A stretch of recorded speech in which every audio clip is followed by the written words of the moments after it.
அனைவருக்கும் கோபிநாத்தின் அன்பு வணக்கங்கள் நண்பர்களே. சாதாரண நாட்களில் இப்போ நம்ம சட்டையிலையோ அல்லது வேஷ்டியிலையோ இல்லை சேலையிலையோ இந்த மாதிரி துணியில் நெருப்பு பிடிச்சிட்டா நம்ம அதை பெருசாக நினச்சிக்க மாட்டோம். சரி, நம்ம கவனக்குறைவு அப்படிங்கிற மாதிரி அது ரொம்ப கேஷுவலாக எடுத்துகிட்டு போயிடுவோம். அதே ஒரு பூஜை பண்ணும்போது, யாகம் பண்ணும்போது, ஹோமம் வளர்க்கும் பொழுது அல்லது சாமி கும்பிடும் பொழுது நம்ம அணிந்திருக்கக்கூடிய ஆடையிலே சின்னதாக தீப்பொறி பட்டு விட்டாலோ அல்லது நெருப்பு பட்டு விட்டாலோ, நெருப்பு பிடித்து விட்டாலோ மனமானது ரொம்ப சஞ்சலப்பட்டு போகும். என்னடா இப்படி ஆயிடுச்சு அப்படின்னு. நம்ம மனம் சஞ்சலப்படுதோ இல்லையோ, மற்றவங்க என்னப்பா நேரம் சரியில்லையா, ஆடையில் தீ பிடிச்சிருச்சு அப்படின்னு ஒரு வாக்கியத்தை சொன்னதுக்கப்புறம் அதுக்கப்புறம் வர்ற நாட்கள் எல்லாமே ஒரு பயத்திலேயே போய்கிட்டு இருக்கும். அது உண்மையாலுமே அது தோஷமா அல்லது அது நம்ம ஏதாவது செய்யுமா அப்படிங்கிறத இந்த பதிவில் ரொம்ப சுருக்கமாக பார்த்துடலாம். ஆரம்பத்திலேயே சொல்லணுன்னா அது தோஷமும் இல்லை, பாவமும் கிடையாது. ரெண்டு விதத்தில் அது ஏற்படும். பூஜையின் போது நெருப்பு பிடிக்கிறது ரெண்டு காரணத்தினால ஏற்படும். ஒன்று நல்லா தெரிஞ்சுக்குங்க, கவனக்குறைவினால ஏற்படும். நம்ம அங்கே தான் விளக்கு ஏற்றி வச்சுருந்துருப்போம். ரொம்ப வேகமாக வேலை செய்யணும் அப்படிங்கும்போது, எல்லாத்தையும் கடன்னு எடுத்து வைக்கணும் அப்படின்ட்டு செய்யும் பொழுது அங்கே விளக்கு இருப்பதவே மறந்துவிட்டு அவ்விடத்திலே சென்று கொஞ்சம் நேரம் நிற்கிறோம் அப்படிங்கும்போது அப்படியே உடனே அது பற்றி கொள்ளும். அது நெருப்பினுடைய இயல்பு. நெருப்பு பிடிச்சிருச்சு அப்படிம்பாங்க. நெருப்பு அதுவாக பிடிக்கல, நம்ம தான் போய் அதன் அருகாமையில் நின்னோம் அப்படிங்கிறது தான். இப்போ எளிதில் சொல்லுவாங்க இல்லையா, முள் குத்திருச்சு அப்படிங்கிற மாதிரி.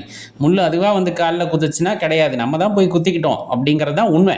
அதே போல் நெருப்பு பிடிச்சிருச்சு அப்படின்னா அதுவாக பறந்து பிடிக்கவில்லை, மாறா நம்ம தான் அதை நெருங்கி போய் அதை நம் ஆடைகளிலே ஏற்றி கொண்டோம் அப்படிங்கிறது தான் உண்மை. அப்போ அது கவனக்குறைவு அப்படிங்கிறது ஒன்று. இன்னொன்று, அந்த கவனக்குறைவை இன்னொரு விதத்தில் பார்க்கலான்னா, இப்போ தியானம் பண்ணிக்கிட்டு இருக்காங்க அல்லது தவம் பண்ணிக்கிட்டு இருக்காங்க, அமைதியாக அமர்ந்திருக்காங்க அப்படிங்கும்போது, இல்லைன்னா லயத்து செய்வார்கள். ஒரு வேலையை இறைவனுக்கானது அப்படின்ட்டு செய்யும் பொழுது அந்த மன ஒருமைப்பாட்டுடன் செய்வாங்க. சுற்றி என்ன நடக்குதுன்னே அவங்களுக்கு தெரியாது. அப்போ அந்த நேரத்தில் அதை கவனக்குறைவுன்னு எடுத்துக்க முடியாது. லயத்து போதில் அது தன்னை சுற்றி என்ன நடக்கணும், என்ன நடக்குது அப்படிங்கிற அந்த கான்சியஸ்னஸே அங்கே இருக்காது. முழுமையாக எண்ணம் ஃபுல்லாக எங்கே இருக்கும் அப்படின்னா இறைவன் மீது தான் இருக்குது. நிறைய பேர் அந்த பூஜை செய்யும் பொழுது இந்த தன்மையிலே அவர்கள் இருப்பார்கள். அப்பொழுதுமே இந்த மாதிரி நெருப்பு பிடித்தல் அப்படிங்கிறது நடப்பதற்கு வாய்ப்பு அதிகம். அதனால் இதில் பெரிய அபசகுணம் அப்படிங்கிற மாதிரியெல்லாம் இல்லை. ஏன்னா எல்லாருமே சொல்ல கேள்விப்பட்டிருப்போம், பார்த்துக்குப்பா ஏதாச்சும் நடந்துற போது கவனமாக இரு அப்படின்னு சொல்ல கேள்விப்பட்டிருப்போம். அது எப்போ நடக்கும் அப்படிங்கிறதையும் தெளிவாக தெரிஞ்சுக்கணும்.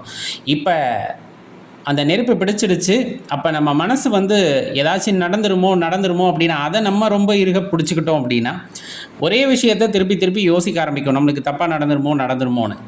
அப்போ அது நடப்பதற்கான வாய்ப்புகள் அதிகம். ஏன்னா ஒரு விஷயத்தை நம்ம தொடர்ந்து நினச்சிக்கிட்டே இருக்கோம் அப்படிங்கும்போது அது பிரபஞ்சத்துக்கிட்ட ஒரு விண்ணப்பமாக போகும். அதே போல் ஏதாச்சும் தவறுதல் நடப்பதற்கும் வாய்ப்பு அதிகம். நெருப்பு பிடிச்சிருச்சு, என்னோட கவனக்குறைவு, அதுக்கும் சுவாமிக்கும் என்ன, அவர் ஏன் போய் நமக்கு அதை பண்ண போகிறாரு, அதெல்லாம் ஒன்றும் இல்லை அப்படின்ட்டு தவிர்த்து விட்டு போயிட்டா மனசில் அது ஆழமாக பதியாது. ஆழமாக பதியாத போது அது பிரபஞ்சத்திடம் விண்ணப்பமாக போகாது. அப்போ எதுவுமே நடக்காது. இது இயல்பான உண்மை.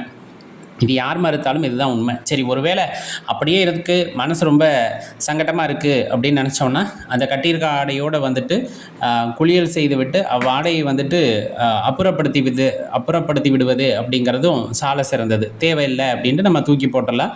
அதனோட நமக்கு உண்டான தோஷமாக நீங்கள் நினைத்தாலும் அது நீங்கி போகும். இன்னொன்று அதுக்கப்புறமா உப்பு குளியல்னு சொல்லுவாங்க. தண்ணீரில் கொஞ்சமாக கல் உப்பு போட்டு அதை கலந்து நம்ம குளிச்சிட்றோம் அப்படிங்கும்போது அப்படியே ஏதாவது கண் திருஷ்டினால், பார்வை கோளாறுகள்னால ஏதாச்சும் பிரச்சனை இருந்தாலுமே அது நீங்கி விடும் அப்படிங்கிறத மனசில் வச்சுக்கோங்க. ரொம்ப எளிமையான விஷயம். மனம் ஒன்ற வேண்டும். மனம் ஒன்றும் பொழுது இது ஒன்றுமே இல்லை அப்படின்னு நீங்கள் நினைக்கும் போது, அது ஆழமாக நினைக்கும் பொழுது நம்முடன் இறைவன் இருக்கிறார், நமக்கு எதையும் அண்ட விடமாட்டார், தீயது எதுவும் வர விடமாட்டார் நம்பினீங்கன்னா கண்டிப்பாக இது தோஷமும் கிடையாது, ஒன்றும் கிடையாது. மாறா அதவே நினச்சிக்கிட்டு இருக்கோம், ஏதாச்சும் நடக்க போகுது அப்படிங்கும்போது அதற்கான வாய்ப்புகளும் அவ்விடத்திலே அதிகமாகவே இருக்கும் அப்படிங்கிறத நினச்சிக்கோங்க. எல்லாமே நல்லதாக நினைங்க, நல்லதாக நடக்கும். சிவாய நம.